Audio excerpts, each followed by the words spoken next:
And we are live. Greetings, friends of the apocalypse. This is Podcast at Ground Zero, your home for the apocalypse. I am the apocalypse nerd. He is Adam Baum Glancy.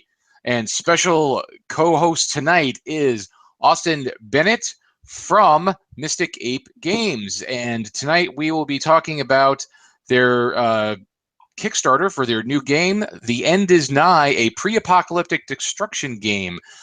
Which is currently running on Kickstarter. It again, something as we know, we have Kickstarter games on sometimes while they're running and while they're not running because we felt it's pertinent to the subject matter. So again, Austin, we welcome. Always want to support the apocalypse in all of its myriad forms.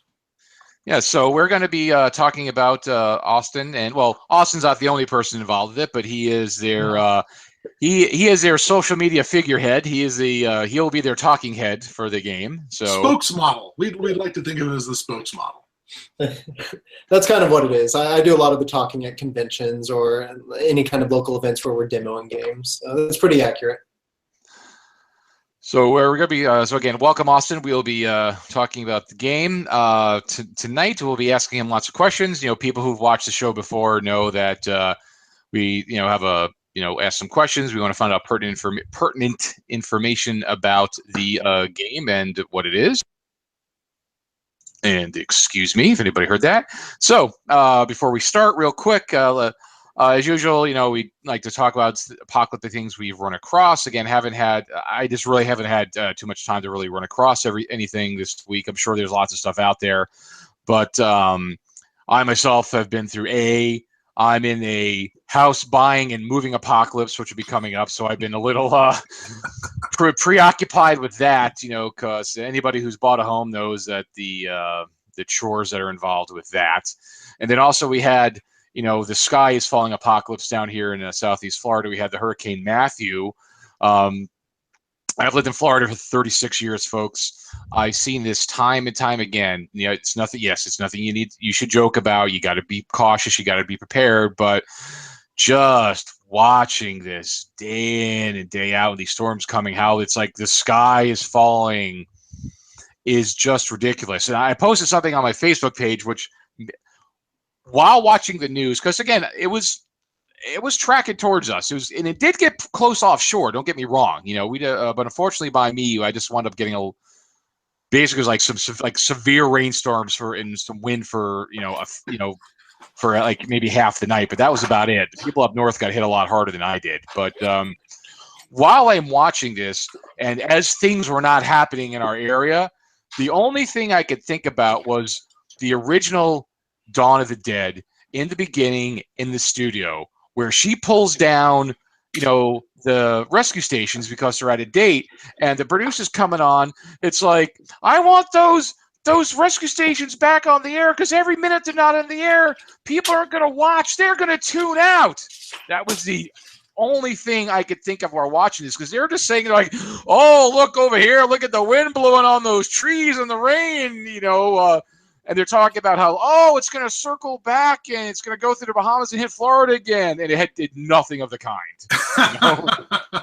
The level of panic was, if you think you had some panic, we had extra tasty panic up here this weekend in Seattle, the Puget Sound area, because we had a couple of dying typhoons wander ashore up here in the Northwest, and they didn't do squat. I had friends exchanging these sort of panicked websites and things talking about, our local weather stations were flipping out. National Weather Service was kind of like, meh, whatever. But local stations just played it up. And it was about getting people to tune in. It was about keeping eyes on the television set, it feels like, because it really came, it really was a little bit, it was a little panic mongering. They're talking about winds up to 50, 70 miles an hour. We got 22-mile-an-hour winds. We got a good amount of rain. We had some, we had all kinds of, we had some power outages, but hundreds of customers in an area that's, 2 million people. Not exactly a big deal. But, very disappointing apocalypse. But the thing that, you're right, the thing that connects them is that thing where they want people to tune in. They want people to be, following the story every second, whether it's a story or not. Oh yeah. Well, here I found it's like without those rescue stations on screen every minute, people won't watch us. They'll tune out. So. And that's the most important thing, not the apocalypse, but our people watching. That is the important thing. So both Scott and I, within a month have had, weatherman apocalypses. So yeah, yeah, that's one way to put it. Yes. So we've been kind of busy. So again, I apologize, folks, that we haven't been around as much as we have. But again, it's unfortunately this doesn't get as much priority as we'd like it, but we try to do it as much as we can. So actually, if anything, I'm going to try to, because since I'm going to be coming up to where I'm really not going to be able to do it, because I'm going to be like packing, moving, going up, signing, closing papers, all kinds of crap. So I'm going to try to pull us a show again next week, which what we're going to do is we're going to talk about Turbo Kid, the post-apocalyptic throwback movie, which is a apocalyptic throwback movie if I've ever seen one. So we're gonna if Scott's free, we're gonna talk about that one next week. Oh yeah, so. You know that it's the apocalypse if they begin the movie with "It's the year 1997" because fucking America blew up in 1997 about 9 times back in the 80s. So that's what's been going on with us, folks. So we're gonna move on. Start. Yeah. Oh. I do want to have one shout out. I went to the H.P. Lovecraft Film Festival last weekend, and that was all very cool and good and very nerdy. But I want to have a shout out to Miss Liz Bailey, who got me a Cthulhu tiki mug, which I now have filled with rum. It's delicious. Delicious rum and pineapple juice. Yum. So there you go. It's unspeakably intoxicating. I'm sure it is. We know Scott likes his tiki, so. Thank you, Liz. So we're gonna move on, and again, Austin Bennett from Mystic Ape Games. I'll remember that. The end is nigh. Where does the name Mystic Ape come from? Can we ask that question first? Oh yeah, absolutely. So there are 3 of us who are running Mystic Ape Games. So we wanted to have a name that had something to do with like 3 people. And we're looking up for all sorts of things, and we came up with a whole bunch of ideas. But we like Mystic Ape because it's actually the 3 wise monkeys are also called the 3 Mystic Apes. The hear no evil, see no evil. Really? Yeah. So we looked that up, and they're called the 3 Mystic Apes. So we decided to go with that, and our logo is actually based off of our artist's tattoo that he has. He had like a Teenage Mutant Ninja Turtle tattoo that's in the same style. So. That's very cool. Plus extra bonus points for apocalyptic throwback to Planet of the Apes. So it all comes together. So there we go. It's full circle. Yep. Very cool. All right, excellent. So first thing we're going to ask also tell us a little bit about yourself. Like who you are. Again, who your cohorts are, and do you have any history in the gaming industry? Is this your first game? Just tell us a little bit about yourself so the viewers could get a better feel. Absolutely. So Mystic Ape Games, we're pretty new on the scene. We had our first game last year on Kickstarter. It funded successfully with like $13,000, a noir-themed dice rolling game. So it is 3 guys, like I mentioned. We're all based out of St. Louis, Missouri. So if people listening are from St. Louis, they might have seen us around at some game events. Our first game, like I mentioned, the Private Die, we took it around to a whole bunch of conventions, including like Gen Con in Indianapolis and Pixel Pop here in St. Louis and a whole bunch of other things. So along with designing that one, we have The End is Nigh, which is on Kickstarter that we'll be talking a lot about. And then we have others in the pipeline, of course. And then I've also taken our games and like discussions other places around town, more specifically at our Pixel Pop Game Design Festival. I led a crowdfunding roundtable, and last year I was on a panel of creators of games talking about the design process. And then I've also had games at the Stonemeyer Design Day, which Stonemeyer Games is a really big company out of St. Louis who did a huge game that people may have seen called Scythe on Kickstarter with a whole bunch of miniatures and whatnot. So we took our games there, and we've gotten pretty good accolades. The End is Nigh was 5th last year out of all the designs, and our next game placed 2nd this year. So Just trying to do everything we can to get into the industry and continue to make good games. And right now they are locally sourced too, for the most part, and we hand assemble everything. So it's a labor of love in a big way. Oh, nice. Excellent. Yeah. And I've heard. I think I saw Scythe on Kickstarter, so that name sounds familiar. Yeah. And then you said you were. Were you at Gen Con this year? I was not this year, unfortunately. We had to regroup to prepare for then Nigh. We just didn't have too much time to spare because it was the month before we were launching. So It was crunch time. Yeah. Do you plan on being there next year? We do, yeah. We're planning on buying a booth as long as we can get it in. I know they have a super tough. Good luck with that. Yeah. Me and Scott have been doing Gen Con for many years, and since '96 for me. Yeah, he's been doing it since '96. I've joined Scott. I don't know about 15, 10. I don't know, but no, I started doing it before I started.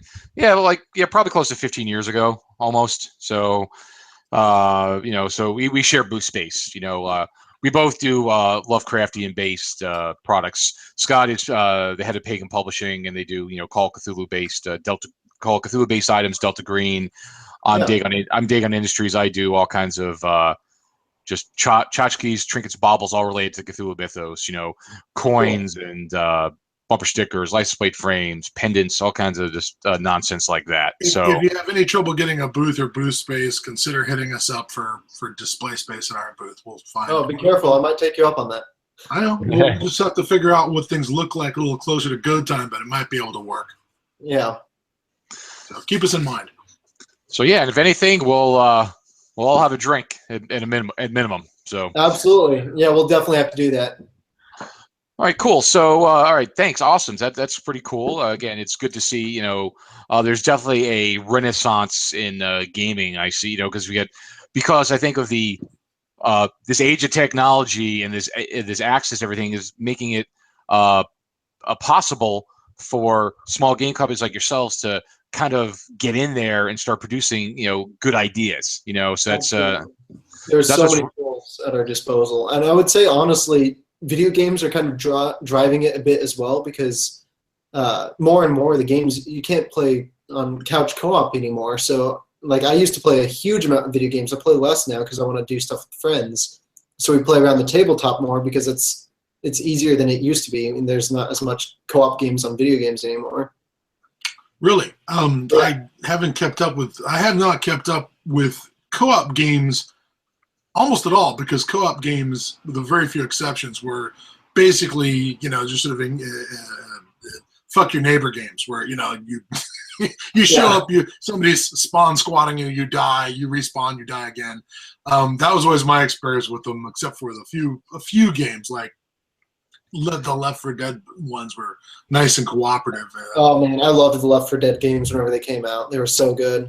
Yeah. Well, actually, I've been playing it because now that they're both backwards compatible for the Xbox One, I have been playing them a little bit more, and that's actually something we plan on doing. Is there's going to be a point where I'm going to put an announcement to the audience. It's like we have space for 2 people to say they want to play. We're going to play Left 4 Dead with us, and we'll play Left 4 Dead, and I'll record it on Twitch. So we'll post. We should also let some of the see if it's possible to let people do one of the competitive games where they play the zombies. So our fans can murder us with hordes of zombies. Yeah, I did not realize those were backwards compatible. Thank you for that tip. I'm going to have to try those out again. It is like the first one that came was 2, and then 1 became, and I haven't played in a while. There was I recently, the little bit of gaming I've been doing, I've been playing Left 4 Dead again because I'm I love that. I love those games. They're so much fun. Yeah, that's really exciting. But speaking of games. Give us an overview of your game, Austin. Let's tell the audience what it is, what it's all about. Yeah, for sure. So it is a pre-apocalyptic game. So we're getting in right before the topic of all your post-apocalyptic goodness you guys talk about. So the theme of the game is that an asteroid is going to hit the Earth, and it's going to wipe out civilization as we know it. And all the players, like you and I, have secured a spot in an underground bunker that will keep us safe. We'll be fine. We'll survive the impact. However, there have been 6 refugees who have showed up late, and they all went into our bunker, of course. And we want to let them in, The problem is we only have enough space for 4 of them. So we're going to have to choose which unlucky 2 people are going to be exiled from the bunker. But it's a bit worse than that, because we learned among the members of these refugees are members of a doomsday cult who are trying to sabotage the bunker to fulfill their prophecy. So you're having to be really careful and question everybody and figure out who the doomsday or who the cult members might be and kick them out. But again, one of the players could also be a fanatic who's just crazy and who wants to get one of the cultists into the bunker. So there's a lot of classic deduction going on, and there's also social deduction, trying to figure out if the people who are playing the game with you are on your team or not, and then which of the non-playable refugees are cultists or not. So it's kind of 2 layers of deduction going on. Well, I got to tell you, as Lovecraft fans, my first thought is all you have to do is scratch out Asteroid and put in Cthulhu, and you've got a whole new game. And it's got Cthulhu. Honestly, there's a lot of different approaches that could be taken with it. Just because you mentioned that, like, we ended up as a little surprise halfway through the campaign. We came out with an alternate art pack where it's zombie themed. So instead of with cultists and the asteroid and everything, it's a zombie apocalypse. And I don't think this will turn out well. Maybe it will.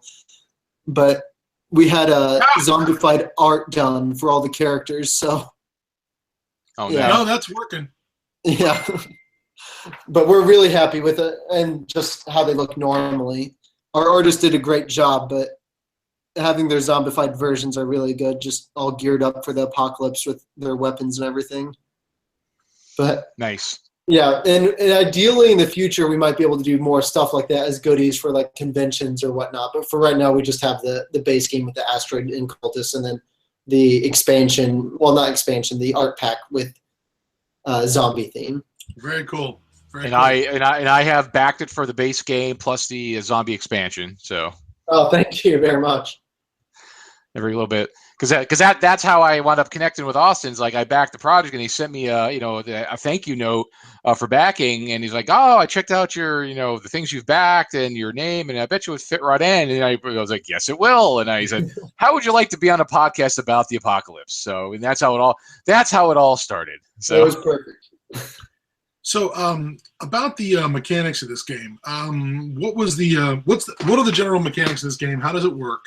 That is to say, particularly, how do you deduce the non-playing characters? How do you interrogate the non-playing characters?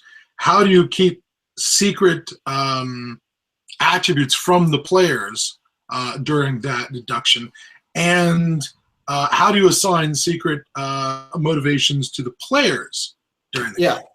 So one of the things with this game is it's possible that there won't be a fanatic among the players trying to sabotage the game.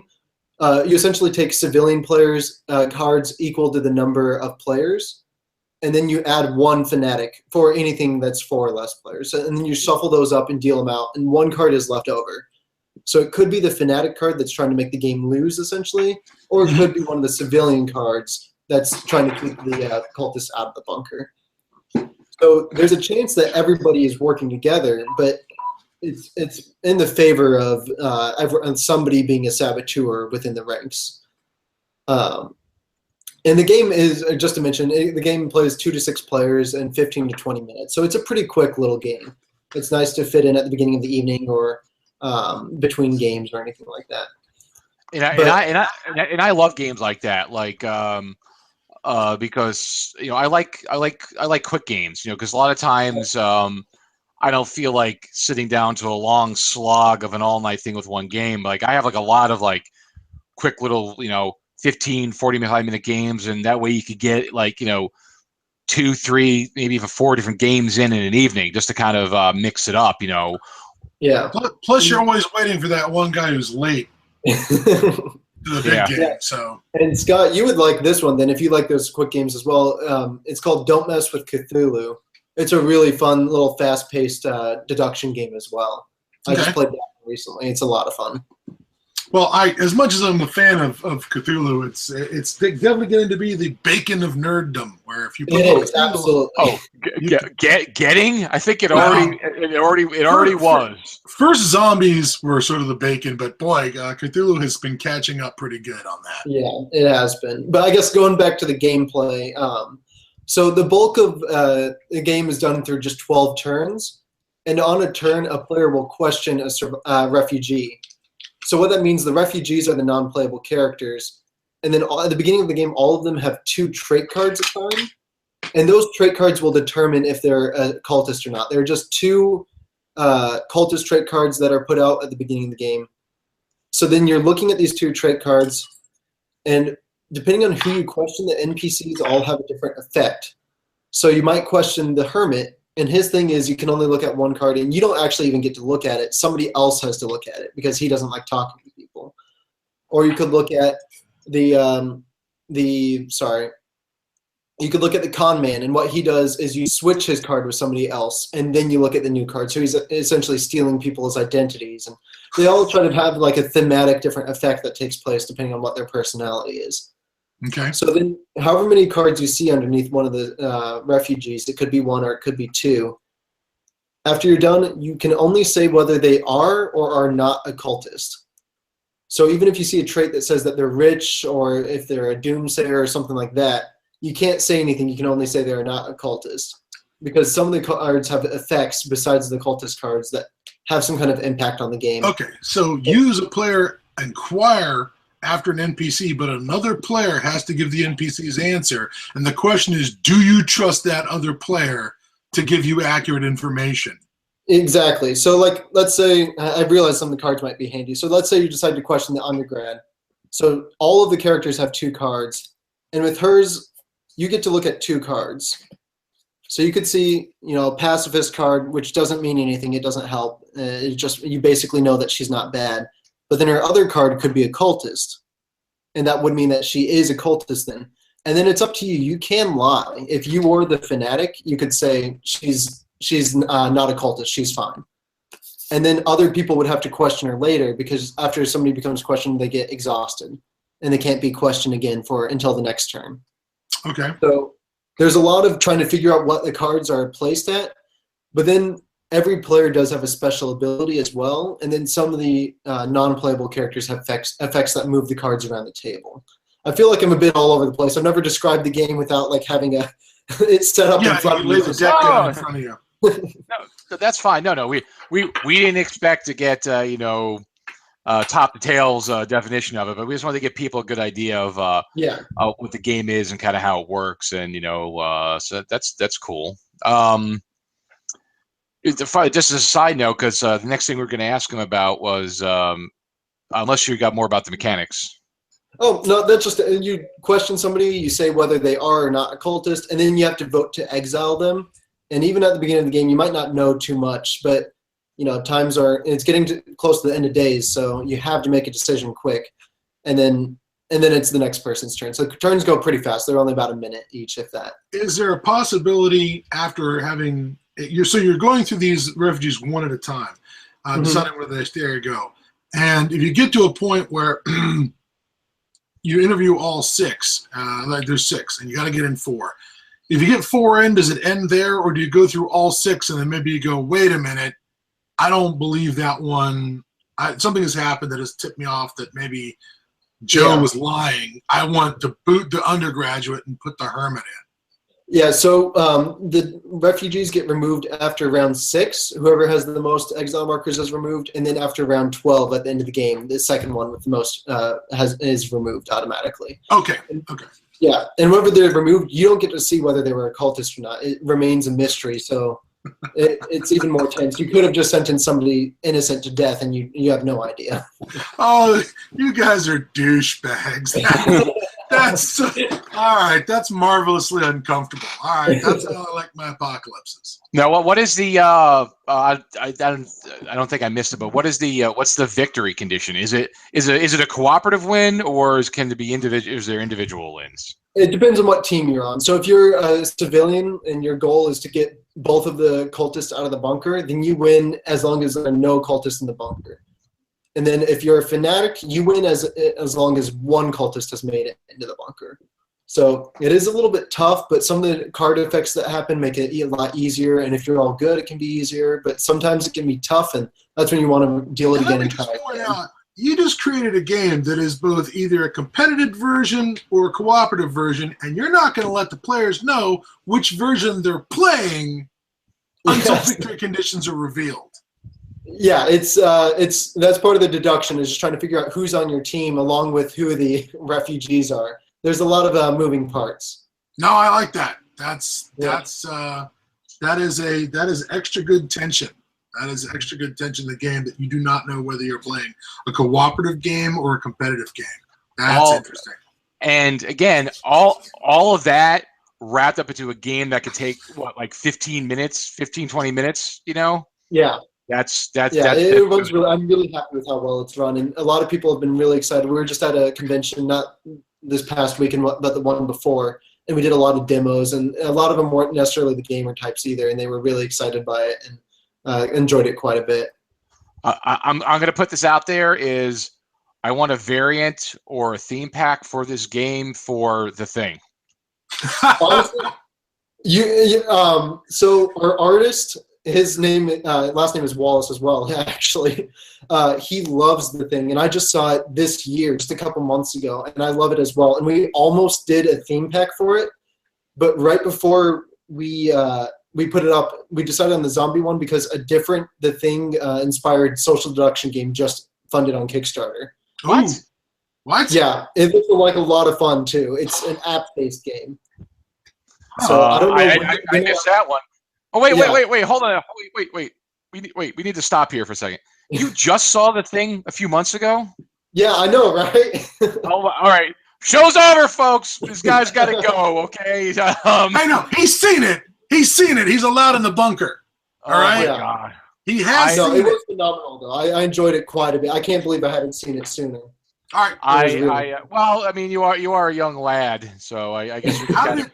I got to ask the question, how did it hold up as a film from 1981? How did it hold up? Extremely. With the level of practical effects they used, it held up so well. Like, everybody, there were still several people in the room. It was part of a viewing party that we do every week. And there were a lot of people who were, like, disturbed by the effects. And even still, it holds up very well. Excellent. Because I saw that film in the theaters when I was 12 years old when that came out. Oh my God. Okay? I saw that 12. Let me tell you, I didn't sleep so soundly that night. Okay, I saw that when I was 12. All right, and I have loved that movie ever since. I watch that movie at least once or twice a year, every year. Seriously, I watch it at least once a year. I always go back to that film because that is, like, in my top 5 favorite films, that's probably number 1. Yeah, it is. It's really good. All right, cool. Didn't know that there was an app-based Thing game, but all right, that's. Oh my God, I gotta look that up.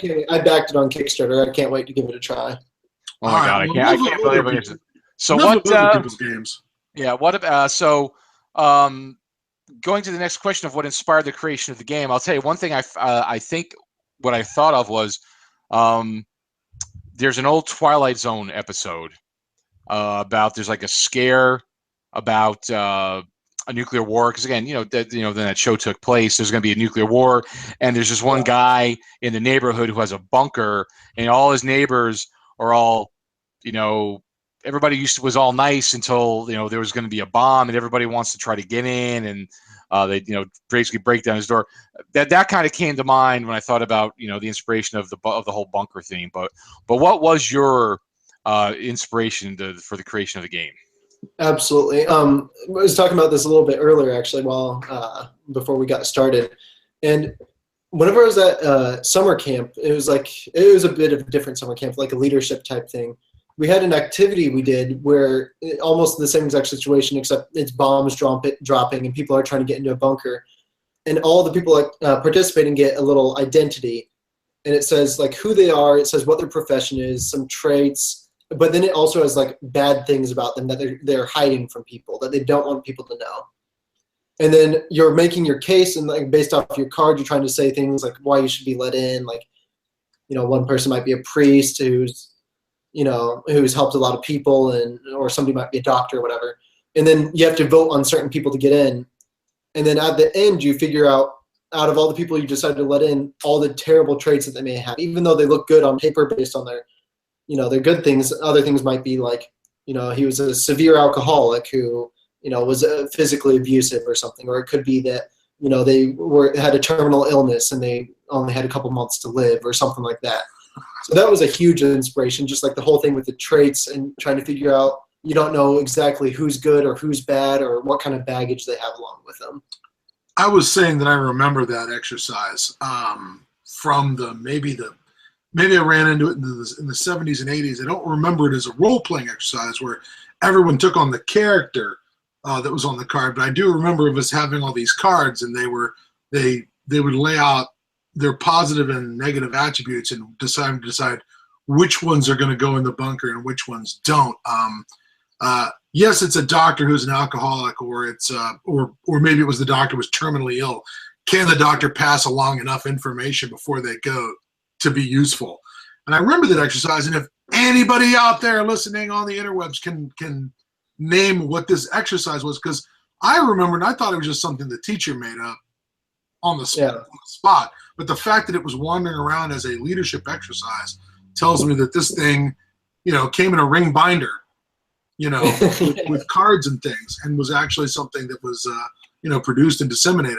If anyone out there can remember where this came from, or if it was, produced by the Rand Corporation or something equally creepy and Cold War-like, I'd love to know. That's really awesome. But I remember that exercise. Yeah.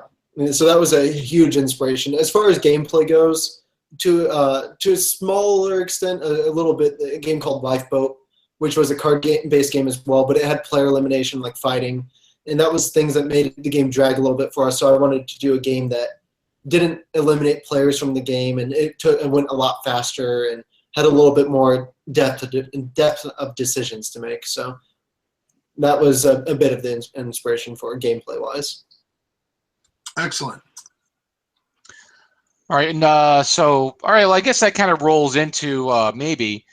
Was there any fictional inspirations at all for this? But I think we kind of covered that with the leader. Yeah, for the most part. There's always going to be little things like I just even remember watching the Simpsons episode where they're in the bunker and crowded around and having to make decisions. And I know our artist Justin has been influenced a lot by some of the older 80 movies, specifically for the zombie pack for his art and things like that. But those are the two biggest ones I mentioned earlier. Okay. So what make you choose to go with an apocalyptic theme rather than something like an island or a castaway situation, or a micro apocalypse, like a simple survival situation like the boat sinking, or we're running out of food on the island or something like that? Yeah, it definitely could have worked with a couple different things, but it was just so ingrained with that initial exercise that I'd played that it just seemed to make the most sense as far as the gameplay. And I think it's just kind of a compelling theme as well that you don't see too often, especially specifically pre-apocalyptic, that the world's about to end, so people are having to make these hard decisions. So that really spoke to me. Also, I do love quite a bit of apocalyptic things.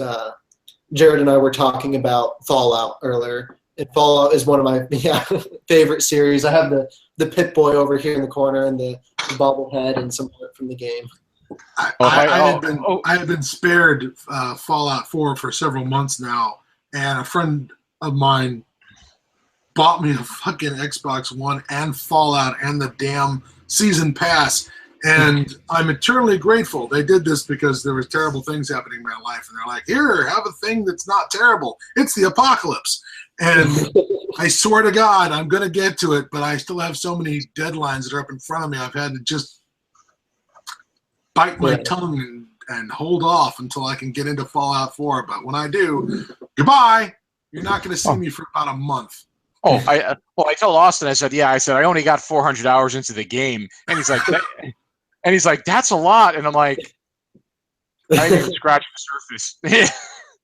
Yeah, everything I hear about 4 is that it's wide and deep. Yeah. of, I'm gonna move my camera here. Speaking of Fallout, I'm gonna regret this, but Oh, nice. Oh, you can see my my Pip Boy up there, Yeah. and then my mini nuke up over there, among other cool things like and your portal gun. portal gun. You see my Mad Max middle posters. Yep. There's my Judge Wallace badge on the shelf there, Oh, nice. and then up over there is my puzzle box. If you can see that up in there. Yes. Mm-hmm. From Hellraiser. My wife got me that for last Christmas. It is actually solid mahogany with brass etching and stuff. So it is nice. I definitely married well. You know. Nice work, Nancy. Nice work. Yeah, for sure. I mean, Portal, that could be post-apocalyptic for all we know.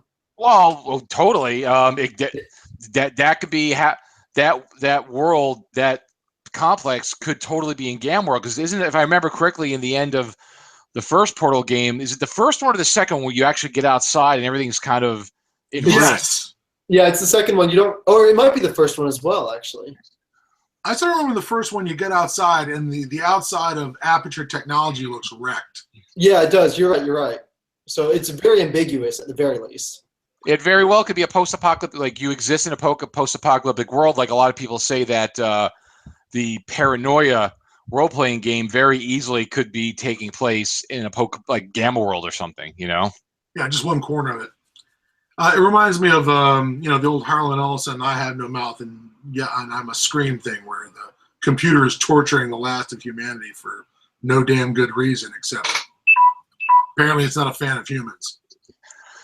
Well, now I was just showing you the stuff up there, just to get, not that our audience needs to know, but just to show some of the some of our nerd cred. All the We have to constantly show people like we're legit. We didn't just jump on the bandwagon because we were being marketed to.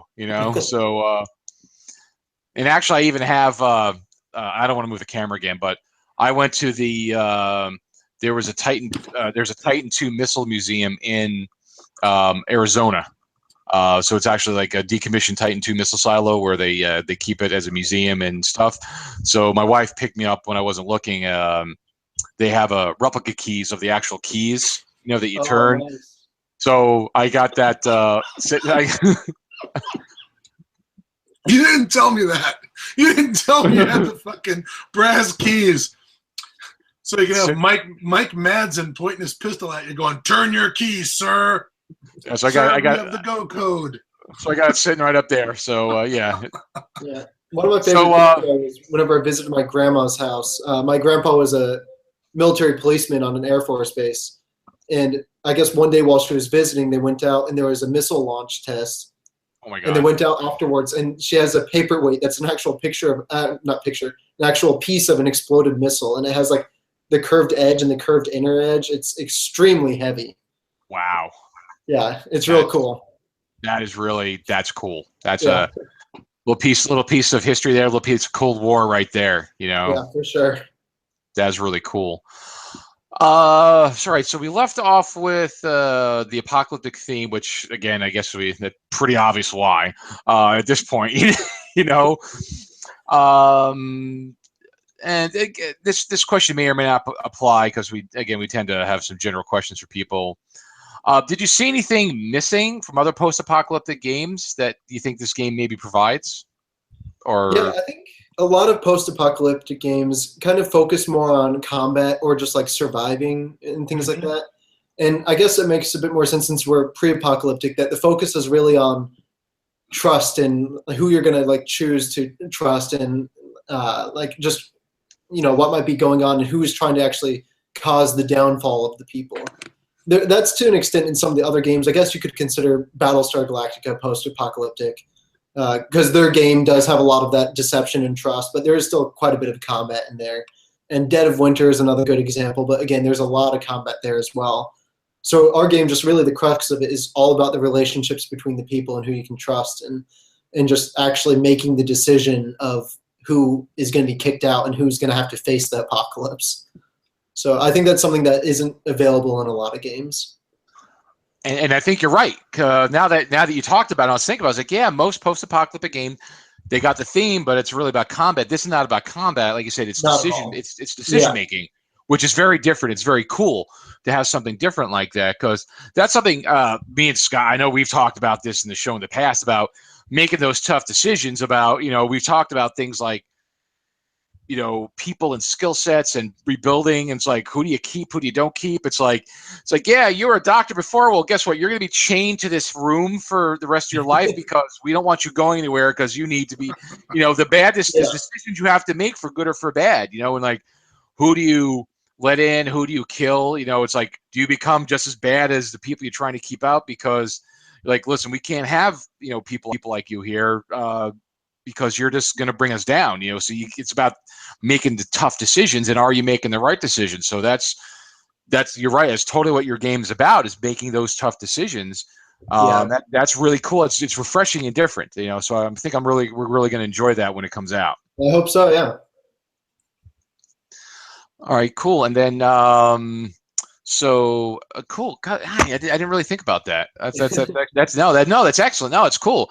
So I'm glad I was drawn to it. So it's me too. I'm kind of drawn to that kind of stuff as well. Just a lot of the thought exercises and actually like thinking through how things would work in the situation. What realistically, not just stylized, what people would have to be doing the hard decisions. That's what I like about the Walking Dead Telltale series as well, of games on like Xbox One. Yes. Yeah. I remember those. Yeah, because that's the same thing there. There's not really much combat there. It's all about the relationships between the characters and the tough decisions that need to be made, and just acknowledging that sometimes there's just no better way out of a situation. Yeah, sometimes there's no good decision. But you have to make a decision. Oh yeah, those games are great because the action, like there's like things where it's like actions. As I played on the 360, I played the first one, the second one, there was like 400 days. There's the mini ones in between. And even decisions you made in that one affect things down the road in the second one, so it's kind of how they keep that going all the way through, which is really cool. They do a good job. So let me ask, let me throw in a question. I was curious, this project, from inspiration to Kickstarter, how long did it take this to get this thing ready to go? So it's been a bit over 2 years at this point. It actually started off as a game that was going to be entered into a design competition at a local game convention called Geekway to the West, which is here in St. Louis. And the challenge was to make a game that could only use 24 cards. So it started off as that, and that's one of the big reasons that the focus is on non-playable characters rather than the players, so that there'd be less cards in play. So we focused a lot, and the game changed drastically from the very beginning to where it is now. It started off almost like a werewolf type game. If you guys have played that, like Werewolf or Mafia, and it just wasn't working. And I didn't feel like it was anything that was unique from existing games. And it just continued to be iterated over the months until the contest. And then I kind of had to take a break from it for a little bit because we did our game last year, Private Die, the dice one. And then after that was done, I was able to go back into it again full throttle. So it's been, I guess, roughly about 2 years since it's been in development, but it's existed in vastly different forms a while before that. But it's really been, Sounds like the biggest challenge was overcoming the werewolf problem. It was, honestly, and I love deduction games, and oddly enough, I really don't like Werewolf. I like so many of the other ones, like Secret Hitler that just came out, or The Resistance, or Coup, or anything like that. But there was just something I didn't like about Werewolf, and I think a big part was the player elimination, and that's why I really didn't want to have any of that in our game. And the other thing was needing a moderator, somebody who wasn't actually playing the game. They're just trying to keep it moving. Mm-hmm. So I really wanted everyone to be involved and there to be no player elimination and just something to go quick too. So it was just a lot of trying to make sure it was a game that was unique while still capturing a lot of the essence of those games, I suppose. Yeah, I did a little game called it inspired off at Werewolf because it was it made sense to me, was to do called Are You a Mutant? Yeah. Basically, it's just a post-apocalyptic themed werewolf game where you're in a bunker and you have humans and mutants, and the mutants have infiltrated, and you got to try to. It's just a crib on werewolf. It was just something fun that's available. I have them on. Are you familiar with drive-through cards? I assume. Yeah. Yeah. Drive-through cards is great. Yeah. So I've done a couple of I got my Russian roulette game. I've done a couple of small little games just through drive-through cards because it's like I had an idea and I put them up there, and I've sold a couple here and there, but nothing crazy. But it's just something I want to do as a creative outlet, So yeah, no, I think drive-through cards is a great resource for us to use, especially like domestically. I think they print out of Kansas City, real close to us. Mm-hmm. And their card quality, especially for the premium stock, is really good quality. Oh, yeah. So are you using them for your fulfillment? We are actually, yeah. Okay. Mm-hmm. Oh yeah, no, the quality of the cards are it's excellent. Like, I've told people before who are trying to do games and cards, like, listen, just do drive. If you can, if you don't have the money to start something up, just use drive-through cards because the quality is just as good as any mass-produced out of China poker card. Absolutely, yeah. And they pass the bin test just well. Where you like bend them over, they snap right back. And no, we've been extremely happy with their quality because I might have mentioned before, it's on the Kickstarter page. We actually hand assemble all of our games. So, dear Lord. Yeah, it's a labor of love right now. This one won't be as hard for us to put together, but because drive-through cards, they print out of Kansas City, and our boxes are out of Kansas City as well. And so we get everything shipped to my house, thankfully. Is that what movie night is for? Is movie night where you just assemble the? Well, and we've used their labor a little bit in the past, but my wife loves the space it takes up in the basement for sure. We'll have some parties where we get together and assemble the games, but I think it works out really, especially for whenever we're getting started, because we oversee every single aspect of the game being assembled, from the cards being packed into the boxes to like them being shipped off. So if something goes wrong, they don't have to worry about contacting somebody else or the shipping company. They just contact us, and we pack every single game, so we're familiar if we might have messed something up or anything like that. You mean you're not going to have it produced in China and then go to ship naked and have it shipped through DHL and have it take weeks and weeks to get because DHL sucks? We aren't dealing with that. We just have freight shipments, just a single, like big boxes come to our house. So it's just like a 4-day turnaround to get something mailed to us. Well, here's the most important question we can ask you. Where can the Apocalypse buying public go to get a copy of The End Is Nigh? So if they're viewing this within within 3 days of right now when we're filming this, they can go to Kickstarter.com and just look up The End Is Nigh. We'll show up. That is nigh, as in like near, not night. And then if they view it anytime after those 3 days, they can go to our website, mysticape.com. Just look us up, Mystic Ape. We're the only Mystic Apes in the game business that I'm familiar with. And you'll be able to find it there as well. And we do online ordering, purchasing, things like that. Sam, one of the apes, is really good, and his day job is doing this kind of stuff. So our site is secure for payments and everything. Cool. So yeah, I had posted the link to the Kickstarter on the event Facebook event page, as well as the Mystic Ape website.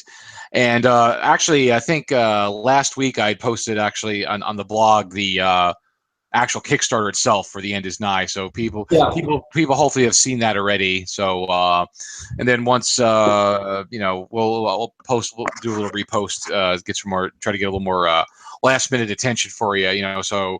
I just hope this does. You've already funded and you've already well exceeded your goals, which is we absolutely have. We'll see. Our last stretch goal is at $30,000. We're only about $600 away from that right now, I believe. So we're getting very close. Hopefully, we'll push you over. This will be what it takes to put you over the top. Hopefully so. Reaching our 20 or 40 listeners. Actually, no, we got 426 followers on YouTube. Yep, I know that. I know we're not YouTube celebrity status of having views, but hey, for a couple of guys who just do this in their spare time, I think that's pretty darn good. I think that's about 420 more followers than we have on YouTube. So, all right. So actually, you are $303. You are $303 away from the $30,000 goal right now. I just looked at it. Nice. We're getting there. Yep, you spend an hour with us, it's $300, just like that. Yeah, maybe, yeah, because come on, people, back the project, because I'm a backer too, and I want to get that last. What's the last goal? The One last more one is a refugee card. refugee. We actually haven't revealed what it is yet, but just for you guys as viewers, I guess I can spill the beans a little bit. The character is going to be a nun. So, and is it going so to be that's nice. Is it going to be one of those Italian exploitation nuns who has a garter belt and a motorcycle, or is it just going to be sort of like flying nun? For the zombie pack, it might be a biker nun. We'll see. But yeah, I'm really excited about her ability. Hers is whenever she's questioned, you can't vote to exile her because you don't want to be that person who's going to vote to kick a nun out of the bunker.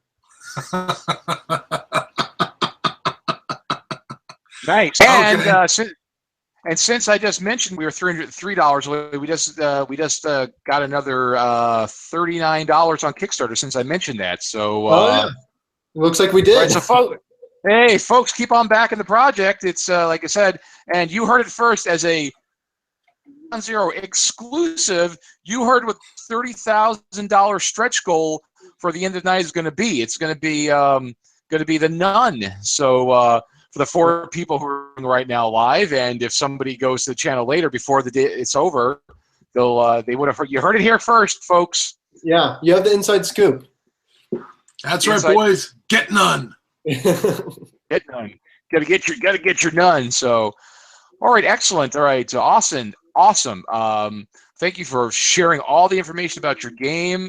Thank you for spending your time with us. This was very good, very informative. Again, it sounds like a very fun game. Again, we're talking about it. Just I realized more and more, some of the cool things about the game. Pre-apocalyptic, not combat game. A lot of deduction, quick game. A lot of really cool aspects of this game. So that's excellent. Yeah, I really appreciate you guys having me on, and I'm excited that we're doing so well and that you're part of the project, and I can't wait to send it to you. I hope you enjoy it as much as it sounds like you will. Oh yeah. Oh yeah, exactly. Of course, I didn't. I'm a bit of a cheapskate, so I didn't go for the matte version of the game map because, like I said, I'm buying a house, so I gotta cut corners. Don't you worry. I gotta cut corners a little bit, No, so I understand. I just had to put a new roof on my house, so I understand completely. Ooh, dear God. Yeah. I'm lucky about that. The house is only about 10 years old, and it's got a 30-year roof, so I'm good for a little while at least. So. Yeah. Our house, it's an oldie here in St. Louis. I think it's coming up to its 100-year anniversary. So. Oh, nice. Well, but that's got some character to it, So that's a history.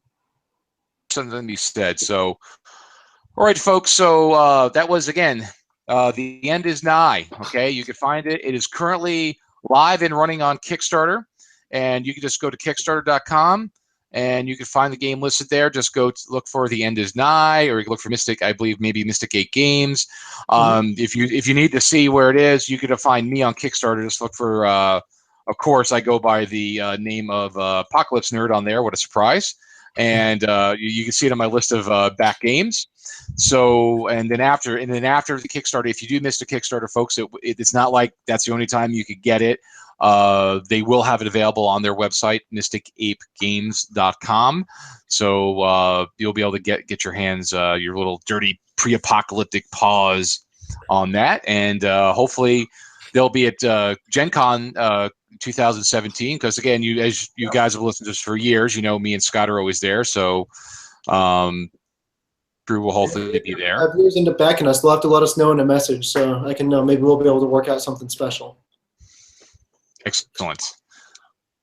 That's right, kids. Get your damn stinking paws on some games from those damn Mystic Apes. There you go. So again, folks, this was The End Is Nigh. We had Austin on from Mystic Ape Games. And again, we're going to shoot for doing 2 weeks in a row. We're going to do a show next week. We're going to talk about Turbo Kid. Available on Netflix. Again, that 80s throwback film, which I've watched, looked pretty good. So that's what we have for this week, folks. And again, Austin and Scott and myself, we all thank you for joining us this week in the Wasteland. And again, Austin, Scott, and I thank you very much for joining us this week and sharing your game with us. No, thank you very much. Glad to have you here in the bunker with me. Excellent. So that is it, folks. Again, we're gonna do a show next week. So we are going to be signing off. So again, thank you. Good night, and we will see you all in the wasteland.